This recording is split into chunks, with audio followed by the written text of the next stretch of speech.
நாட்டில் அமைதி மற்றும் ஒற்றுமைக்கு நாம் அனைவரும் முன்னுரிமை வழங்க வேண்டும் என தேசிய ஒற்றுமைத்துறை துணை அமைச்சர் செனட்டர் சரஸ்வதி கந்தசாமி வலியுறுத்தினார். தீவிரவாதம், கருத்து வேறுபாடு மற்றும் சர்ச்சை அதிகரித்து வரும் இந்த உலகத்தில் புரிந்துணர்வு மற்றும் பல்வேறு கலாச்சாரங்களுக்கு இடையே மதிக்கும் தன்மை அவசியம் என்றார் அவர். நேற்று இங்கு ஐக்கிய நாடுகளின் அனைத்துலக உலக அமைதி தினத்தினை முன்னிட்டு மதங்களுக்கு இடையேயான இசை மற்றும் நடன விழாவில் கலந்து கொண்டு அவர் பேசினார். இந்த விழாவில் தேசிய ஒற்றுமைத்துறை அமைச்சர் டத்தோ ஆரோன் ஆகோ டாகாங்கின் உரையை செனட்டர் சரஸ்வதி வாசித்தார். மதங்களுக்கு இடையேயான கலந்துரையாடல், ஒத்துழைப்பு அதிகரிக்கப்பட வேண்டும்.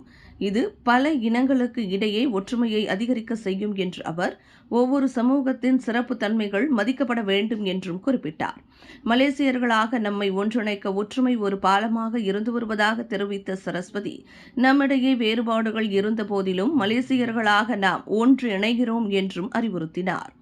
இவ்வாண்டு ஏப்ரல் மாதத்தில் தேசிய ஒற்றுமைத்துறை அமைச்சு தொடங்கிய மடானி நல்லிணக்க முயற்சிகளுக்கு ஏற்ப தங்களின் புரிந்துணர்வை வலுப்பெற செய்ய மலேசியர்கள் ஊக்குவிக்கப்படுகின்றனர்.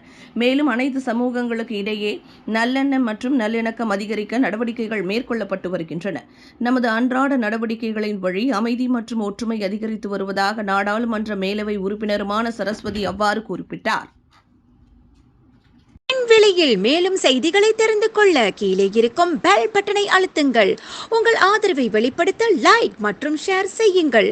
தொடர்ந்து விண்வெளியுடன் உங்கள் பயணத்தை தொடர்ந்திருக்க சப்ஸ்கிரைப் செய்யுங்கள்.